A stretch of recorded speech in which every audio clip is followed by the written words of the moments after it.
하나님 말씀 이사야 59장입니다.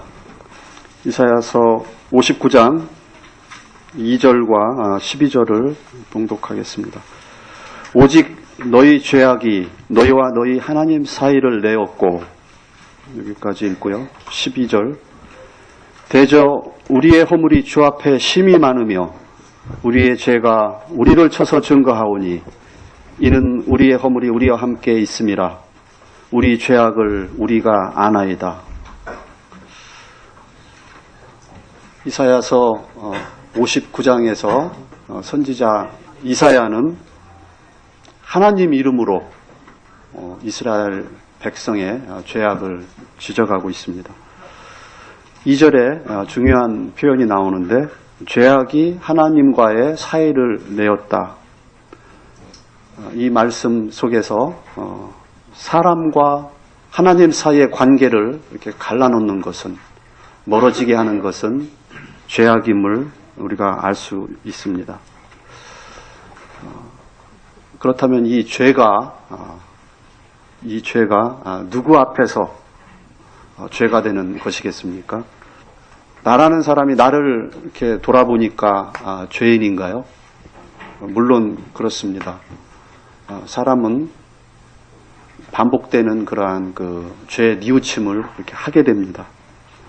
양심의 가책을 받고 내가 죄인이라는 것을 이렇게 느낍니다. 그러나 이렇게 순간일 때가 많습니다. 뒤에 읽어드린 그 12절의 표현처럼 주 앞에서, 12절에 주 앞에서가 나옵니다. 죄는 주 앞에서, 하나님 앞에서 이렇게 죄라는 사실입니다. 하나님 앞에서 죄 문제가 해결되지 않고서는 하나님과의 그 관계, 틀어짐이 회복될 수 없다는 그러한 사실입니다. 물론 우리 주님, 이 흐트러진 하나님과의 그 사이를 메워주시려고 이 땅에 사람으로 오셔서 십자가에 달리심으로 그것을 믿을 때 하나님과 가까워지는, 관계가 회복되는 그 은혜를 십자가에서 피를 흘려주심으로써 우리에게 이루어 주셨습니다. 그래서 주님을 믿을 때 구원을 받고 이 관계를 회복하게 되는 것입니다. 주님 은혜로 구원받은 성도는 이 믿음을 가지고 있습니다. 저는 오늘 주님이 은혜로 주신 이 믿음에 이르기까지 첫 번째 거쳐야 하는 그 첫 단계에 대해서 교제를 하고 싶습니다. 그 첫 단계, 출발점은 죄를 아는 것입니다.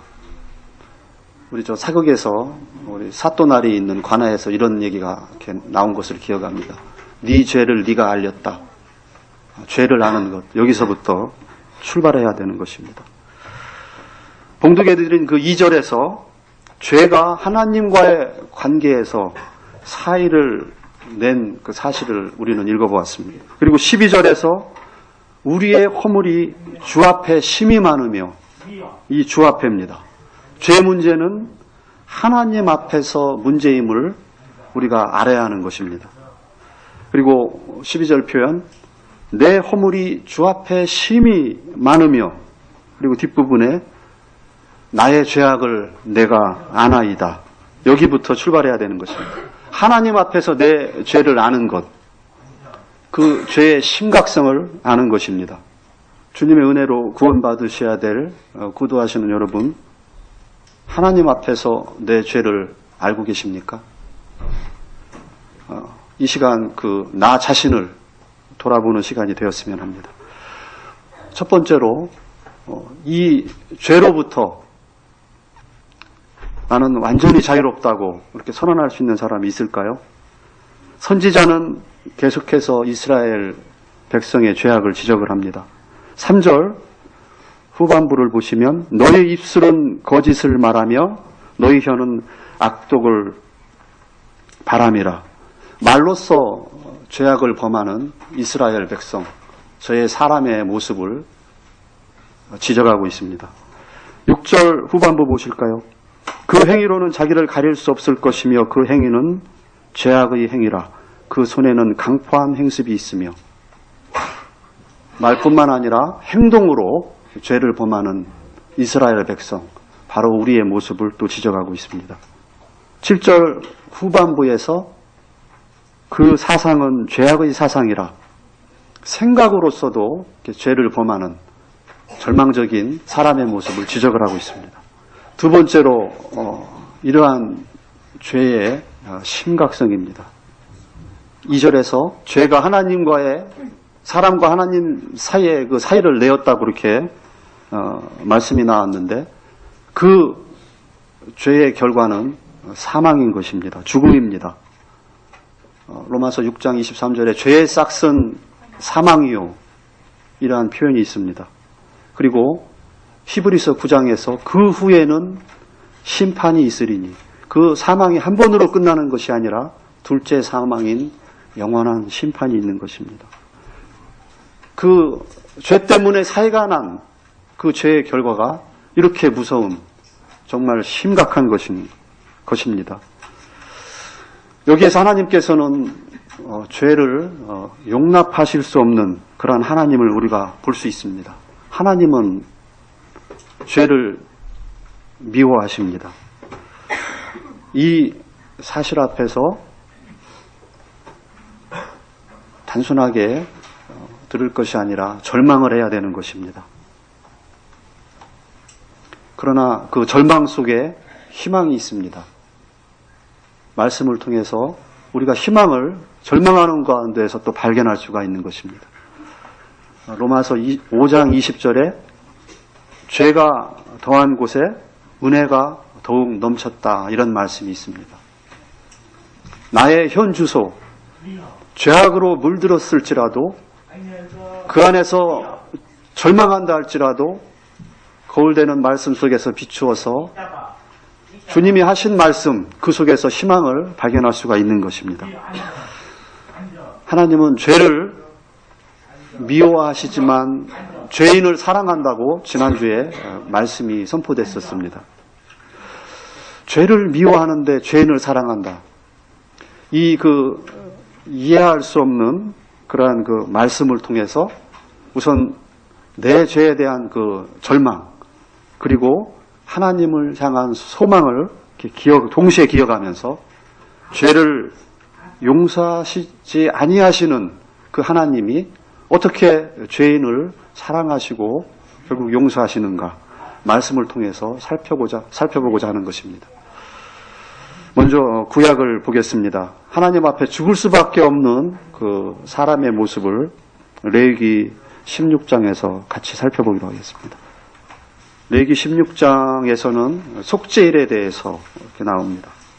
구약 유대인의 절기 중에 아주 가장 중요한 날이라고 이렇게 볼 수 있습니다. 대제사장이 자신과 자신의 가족과 그리고 이스라엘 백성의 그 죄를 위해서 속죄 제물을 들고 지성소에 들어가는 날입니다. 여기 그 속죄일에 언급되는 그 제사의 모형, 그 희생 제물, 속죄 제물, 이 모습을 통해서 우리는 주님을 이렇게 살펴볼 수가 있는 것입니다. 2절 보시겠습니다. 여호와께서 모세에게 이르시되 내 형 아론에게 이르라 성소에 장한 법궤의 속죄소 앞에 무시로 들어오지 말아서 사망을 면하라. 내가 구름 속에서 속죄소 위에 나타남이라. 무시로 들어오지 말아라. 이 표현이 있습니다. 대제사장도 이 속죄일 말고 다른 날에 들어가면은 하나님 앞에 서면 죽는 것입니다. 3절 보실까요? 아론이 성소에 들어오려면 대제사장 아론이 성소에 들어오면 조건이 있습니다. 숫송아지로 속죄 제물을 삼고 수양으로 번제물을 삼고 구약 대제사장 이러한 조건이 있는 것입니다. 자기 자신과 자기 가족의 그 죄의 속죄를 위해서 속죄 제물 숫송아지와 번제물 그 수양이 필요로 했던 것입니다. 5절 보시겠습니다. 이스라엘 자손의 회중에게서 속죄 제물을 위하여 수염소 둘과 번제물을 위하여 수양 하나를 취할지니라. 자신과 자신의 가족뿐만 아니라 백성을 위해서 가지고 가야 되는 것이 있는데, 그것은 그 백성을 위한 속죄제를 위한 2마리 염소, 그리고 번제를 위한 1마리 수양이 필요했습니다. 그 속죄를 위한 그 수송아지, 수염소, 이것들이 잡아 피 흘려지고 바쳐지는 것을 우리는 볼 수 있습니다. 여기서 주목하고 싶은 것은 그 백성을 위한, 그러니까 우리를 위한, 구원받기 전 죄인된 우리 인생을 위한 그 속죄제를 위한 2마리 염소에 주목을 하고 싶습니다. 8절 보시겠습니다. 2 염소를 위하여 제비를 뽑되 한 제비는 여호와를 위하여, 한 제비는 아사셀을 위하여 할지며, 9절 아론은 여호와를 위하여 제비 뽑은 염소를 속죄제로 드리고, 백성의 속죄를 위한 2마리 수염소 중에 1마리는 하나님께 이렇게 잡아 피로 드려지게 됩니다. 여호와를 위하여, 하나님을 위하여 1마리는 희생이 돼야 되는 것입니다. 피가 흘려져야 되는 것입니다. 죽어야 되는 것입니다. 대신에, 이스라엘 백성 대신에. 10절 보시면 아사셀을 위하여 제비 뽑은 염소는 3대로 여호와 앞에 두었다가 그것으로 속죄하고 아사셀을 위하여 광야로 보낼지니라. 아사셀, 제 성경 그 하단에 각주 부분에 이렇게 표현되어 있습니다. 떠나는 염소, 내어놓은 염소. 이 아사셀 염소로 선택된 또 하나의 그 1마리 염소는 산채로 광야로 이렇게 내보내지게 됩니다. 이 백성을 위한, 바로 저희들을 위한 이 속죄물 2마리 염소가 무엇을 의미하는 것이겠습니까? 바로 우리 죄에 대한 그 속죄, 그것의 2가지 모습을 이렇게 보여준다고 할 수 있습니다. 20절 이하에서 아사셀에 대해서 또 이렇게 설명이 되고 있습니다.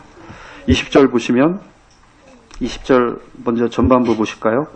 그 지성소와 회막과 단을 위하여 속죄하기를 마친 후에, 말씀드린 대로 먼저 여호와 하나님을 위한 1마리 염소가 잡아 피로 드려져서 바쳐져야 됩니다. 죽어야 됩니다.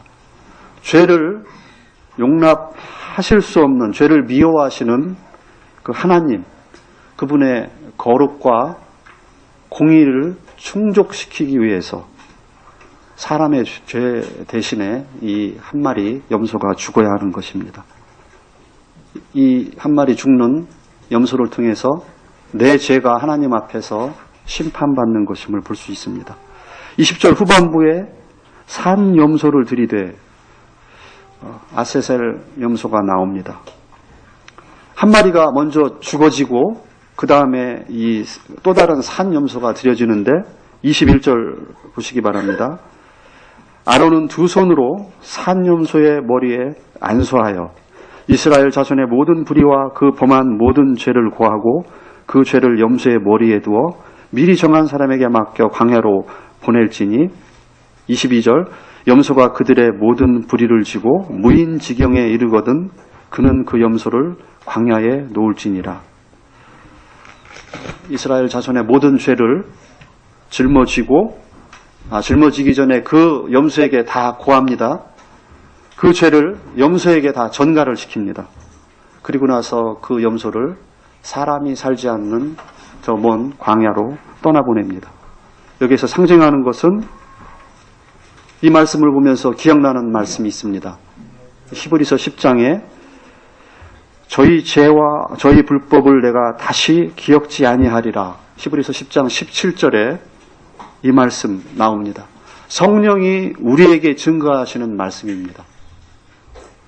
모든 우리의 죄를 전가받은 우리 그리스도의 모습이 이 말씀을 통해서 기억이 되고, 바로 우리 그리스도를 상징하는 말씀으로 이렇게 이해할 수가 있겠습니다. 로마서 4장 25절을 한번 찾아보시기 바랍니다. 로마서 4장 25절 제일 끝절 예수는 우리 범죄함을 위하여 내어줌이 되고 또한 우리를 의롭다 하심을 위하여 살아나셨느니라. 우리 죄가 하나님과 사이를 내었기 때문에 주님께서 첫 한 마리 염소처럼 잡아 피 흘려 드려져야 됐습니다. 죽으셔야 됐습니다. 또 우리 주님께서는 또 한 마리 그 산 염소처럼 이스라엘 백성의 모든 죄를 전가받은 그 염소처럼 우리의 죄를 다 짊어지시고 죄를 영원히 가져가시고 기억치 않게 하시기 위해서 사셔야 됐습니다. 우리 주님은 광야로 이렇게 떠나 보내셔야 됐습니다. 우리 주님은 십자가에 죽으시되 사셔야 됐습니다. 이 두 마리 염소를 통해서 우리 주님을 기억해 볼 수가 있었습니다. 고린도후서 5장 21절. 고린도후서 5장 제일 마지막 절입니다. 하나님이 죄를 알지도 못한 자로 우리를 대신하여 죄를 삼으신 것은 우리로 하여금 저희 안에서 하나님 의가 되게 하려 하심이니라. 저희 안에서, 우리 주님 안에서 하나님 의가 되게 하려 하심이라. 키워드가 있습니다. 제가 오늘 이렇게 들려드리고 싶은 말씀은, 나누고 싶은 말씀은 죄 문제인데, 죄가 문제입니다. 그러나 읽어드린 이 말씀을 통해서 죄의 용서는 결국 그 하나님의 거룩한 공의, 하나님의 거룩한 그 공평, 그 토대 위에서 이루어지는 것을 알 수가 있습니다. 바로 저희 안에서 하나님의 의가 되는 것입니다. 주님 안에서. 하나님의 그 거룩한 공의, 그 토대는 무엇이겠습니까? 주님이 달리신 십자가인 것입니다.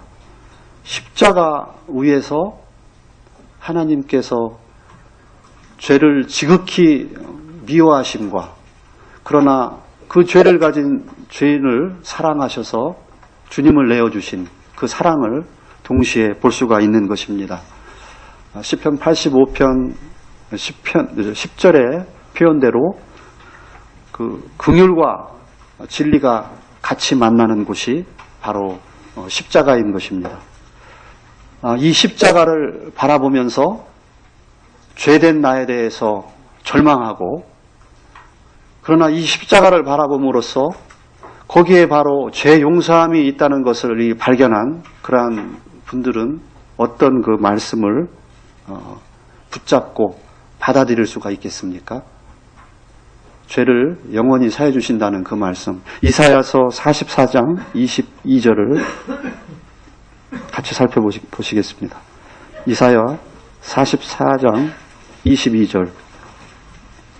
십자가에서 죄 용서함을 발견한 사람이 주저함 없이 붙잡을 수 있는 말씀입니다. 내가 내 허물을 빽빽한 구름 사라짐같이, 내 죄를 안개에 사라짐같이 도말하였으니 너는 내게로 돌아오라. 내가 저를 구속하였습니다. 많이 이용되는 말씀입니다. 내 수많은 수다한 그러한 죄가, 구름 같은 죄가 도말되는, 완전히 없어지는 하나님의 이 약속하신 이 말씀. 그러나 조건이 있습니다. 내게로 돌아오라. 우리 주님께 돌아오는 사람에 한해서 이 약속이 이루어지는 것입니다. 이 약속을 이루시기 위해서 우리를 구속하시는, 그 구속자 되시는 우리 주님이 이 땅에 오셨습니다. 본문으로 읽어드린 이사야 59장 20절을 보시면, 여호와께서 가라사대 구속자가 시온에 임하여 야곱 중에 죄과를 떠나는 자에게 임하리라. 내게로 돌아오라. 이 말씀과 연관되지 않겠습니까? 구속자가 오시는데, 구속자가 약속이 됐는데 죄가를 떠나는 자에게 한해서입니다. 구속은, 구원은 이 죄 문제를 해결할 때 이루어지는 것입니다. 그래서 우리가 회개하고 죄 용서를 받고 우리 주님을 믿음으로 말미암아 구원을 받습니다. 그러나 그 모형, 그 틀 속을 가만히 들여다보면 그 앞에 죄의 문제가 있습니다. 이 죄의 문제를 해결해야 되는 것입니다. 출발점은 오늘 본문에서 읽어드린 것처럼 내 죄 때문에 하나님과의 관계가 멀어졌다. 이것을 아는 것입니다. 내 죄의 문제가 단순한 문제가 아니라 하나님 앞에서 심각한 문제임을 바로 보고 인식하는 것입니다. 이 내 죄의 심각성을 알 때 통회하는 마음으로 회개에 이르게 됩니다. 회개는 또 어디로 이어집니까? 믿음으로 이어집니다. 죄의 용서가 하나님께 있고 하나님이 정하신 그 십자가에 있고 그리고 이 그리스도께서 바로 우리의 주님이심을 주와 그리스도가 되심을 그 믿는 그러한 믿음으로 이 회개는 이어지게 되는 것입니다. 이 믿음의 결과는 또 무엇으로 나타나는 것이겠습니까? 2008년도인가요? 한번 제가 회개 관련해서 인용한 말씀이 있었는데 믿음에 선진되는 형제님들한테 배우는 말씀입니다. 데살로니가 전서 1장 9절 10절 죄를 인식하고 회개하고 죄 용서를 받고 믿음을 가진 자는 이러한 증거가 나타난다고 볼 수 있습니다. 9절 중반부 너희가 어떻게 우상을 버리고 하나님께 돌아와서 사시고 천대신 하나님을 섬기며 10절에 그 아들이 하늘로부터 강림하심을 기다린다고 말하니 여기에 핵심은 버리고 돌아와서 섬기고 기다리는 것입니다. 우상을 버린다고 했는데 어떤 그 형상이 될 수도 있지만 저 높으신 하나님보다 내가 구원받기 전 더 높게 여겼던 그것을 붙잡으려고 했던 그런 것들로부터 그런 것들을 버리고 돌아오는 것입니다. 하나님께로 주님에게로 그리고 이 교회로 돌아오는 것입니다. 돌아오는 것에 그치지 않고 섬겨나가는 것입니다. 혼자서가 아니라 이 교회를 통해서 주님을 섬겨나가는 것입니다. 섬기는 가운데 이 현실은 가파르지만 소망 중에 기다리는 것입니다. 우리 주님 다시 오시는 그날을 소망 중에 기다리는 것입니다. 이것이 그 회개와 믿음의 결과, 믿음의 증거가 아닌가 그렇게 생각이 됩니다.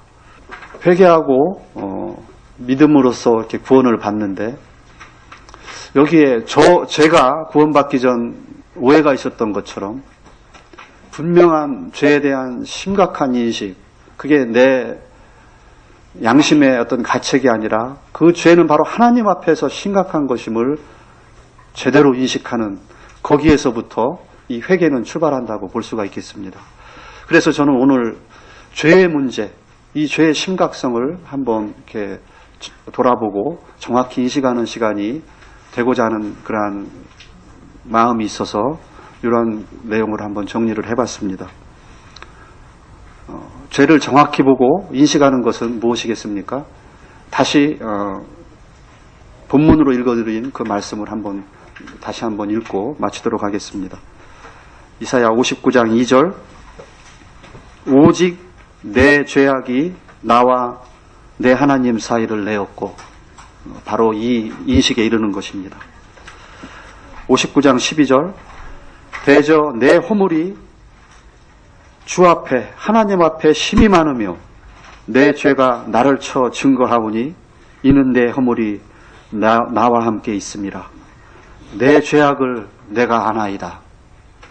주님께서 크신 은혜를 주셔서 내 죄악이 하나님 앞에 이렇게 심각했음을 고백하고 내가 우리 주님을 십자가에 달려 죽게 한 죄인임을 아는 그 죄에 대한 통렬한 반성 회개를 이끄시기를 바라며 그것을 통해서 믿음으로 구원에 이르시고 주님이 주신 은혜로 주신 그 구원으로 말미암아 이제 교회로 돌아와 하나님께 돌아와 사시고 참된 하나님을 섬겨가며 다시 오실 우리 주 예수 그리스도를 기다리는 그러한 믿음의 증거를 가진 구도하시는 여러분이